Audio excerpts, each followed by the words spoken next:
Merci de nous préférer pour vous informer. Bienvenue au 19h45. Voici les titres. C'est la tendance du moment, le port de la perruque par les femmes. Pour des événements spéciaux, le port de la perruque naturelle ou synthétique permet aux femmes de réussir leur look.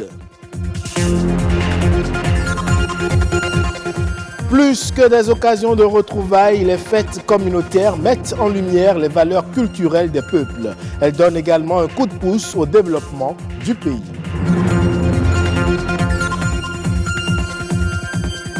Enfin, lire est un bon moment pour s'évader. Avec la technologie aujourd'hui, le livre papier et le livre numérique cohabitent. Mais pour la préférence, les avis des lecteurs divergent.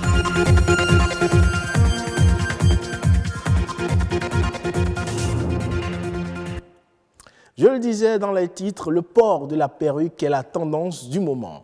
Longue ou courte, bon nombre de femmes en portent pour des événements spéciaux comme un anniversaire, une soirée ou encore un mariage. Le port de la perruque naturelle ou synthétique permettrait de réussir son look. Mais toutes les femmes ne l'apprécient pas. Chez les professionnels de la coiffure, confectionner une perruque n'est pas toujours une bonne affaire. Nadège Omoladesani et René Arossi pour plus de détails. Confectionnées avec des mèches naturelles ou synthétiques, les perruques passent pour être la tendance actuelle chez les dames. Pas évident aujourd'hui de distinguer sur une tête bien coiffée une perruque d'une mèche tissée chez les dames. Dans les salons de coiffure, plus besoin de perdre des heures pour se faire belle. Seule la mèche est indispensable et le professionnel coiffe sur un mannequin le modèle voulu par la cliente. C'est un style qui semble être apprécié par bon nombre de femmes, mais qui n'est pas du goût de certaines d'entre elles. Moi, je préfère les perruques parce que quand je finis mes courses en ville, je rentre à la maison, je peux l'enlever et respirer tranquillement. Je n'aime pas les perruques parce que ça me donne la chaleur sur la tête. Et surtout, j'ai un petit enfant. Quand nous sommes en route ou sur la voie, elle peut toutefois tirer ça sur ma tête et ça va s'enlever. Ou si tu es sur Zem, si tu n'arrives pas à bien placer ça, ça tombe. De l'avis de ce patron d'un salon de coiffure de la place, la confection des perruques aurait un autre avantage qui pousse de nombreuses femmes à l'adopter.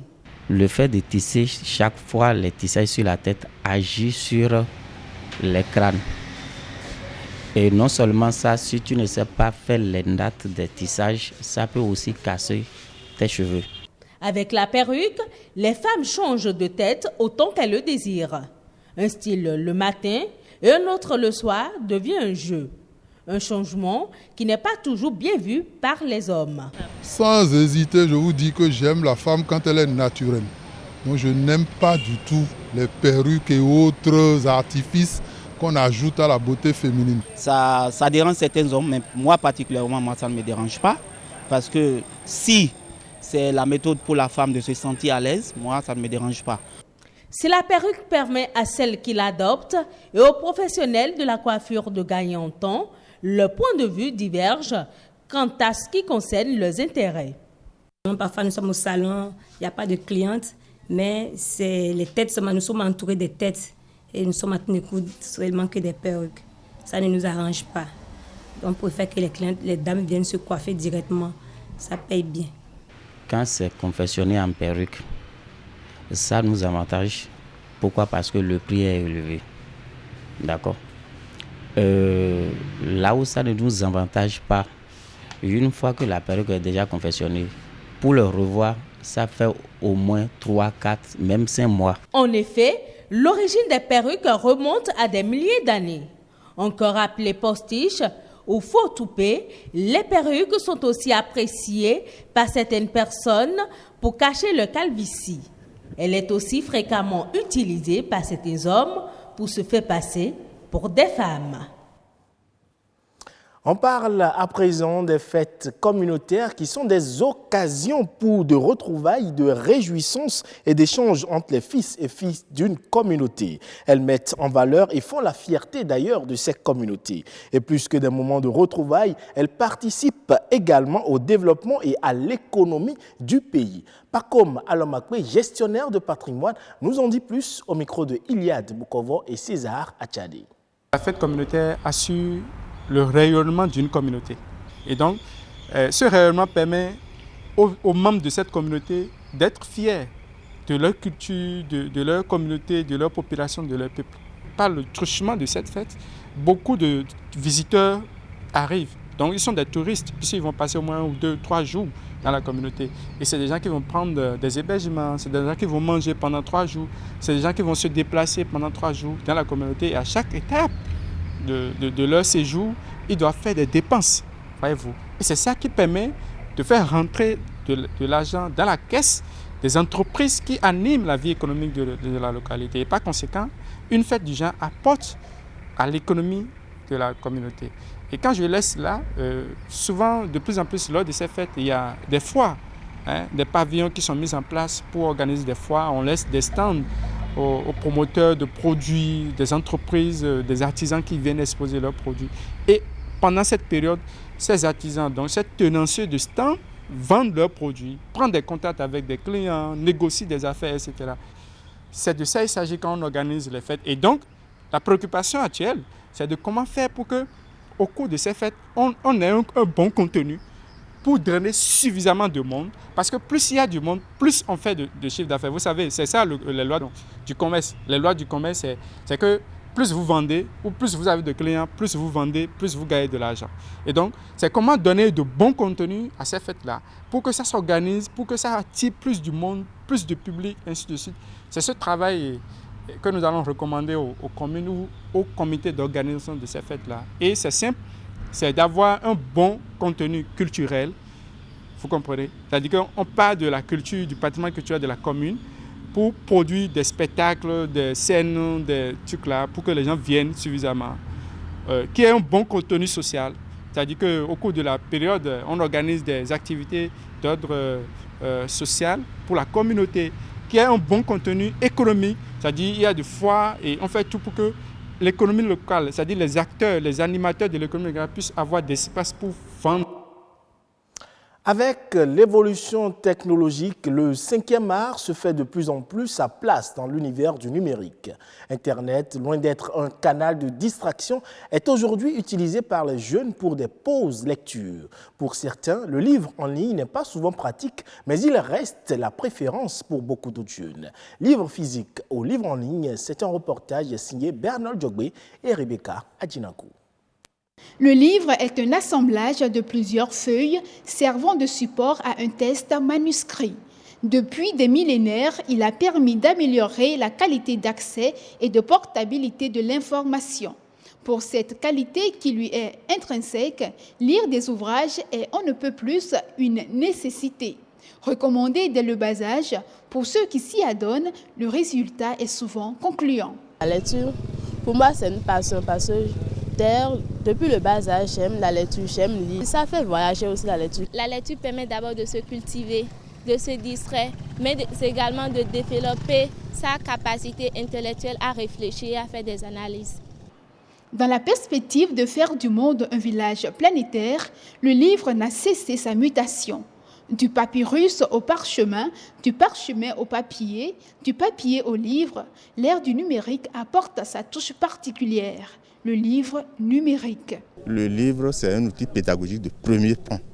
Nous avons 2 types de livres numériques qui sont les livres sur tablette, plus adaptés aux individus qu'aux institutions, et les livres numériques en ligne qui ont un niveau hautement scientifique, qui permettent la recherche et qui sont adaptés aux universités. Les livres physiques sont ancrés dans les habitudes. Nonobstant l'utilisation quotidienne des smartphones, l'emploi des livres numériques tarde à être adopté chez certains. Je n'aime pas les livres en ligne. Pour moi, c'est une sorte de distraction. Mis à part les histoires et leçons de vie dans des groupes sur les réseaux sociaux, je préfère lire les livres de vue. J'aime les livres physiques parce que ça me permet d'être un peu plus concentrée. Et la luminosité des écrans ne m'arrange pas trop quand je fais la lecture en ligne. Quand j'ai les bouquins devant moi, je suis non seulement concentrée, mais je peux également souligner les mots, aller chercher les sens, garder et revenir encore lire. Mais sur les écrans, ce n'est pas trop pratique pour moi. Pas trop pratique, certes. Pour certains, c'est une évidence.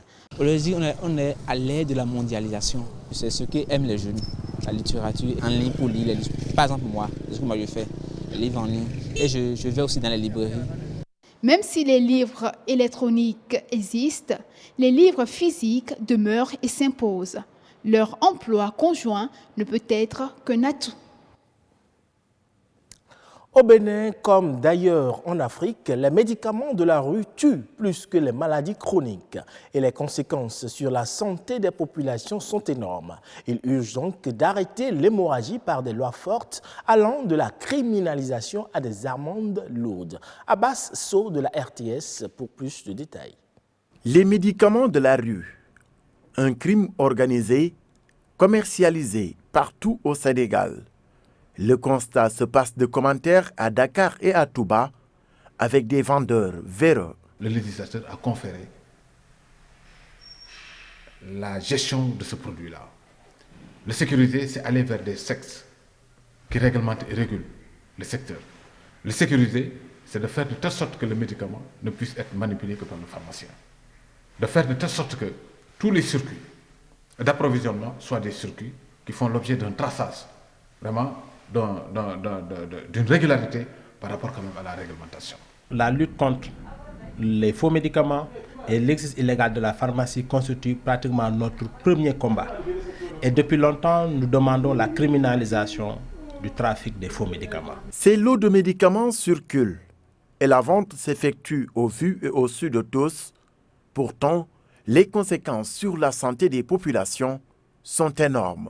Et on ne peut pas comprendre aujourd'hui que des établissements qui n'ont aucune autorisation, des personnes qui n'ont pas la formation et encore moins l'autorisation, puissent s'adonner comme ça à ce trafic de manière impunie.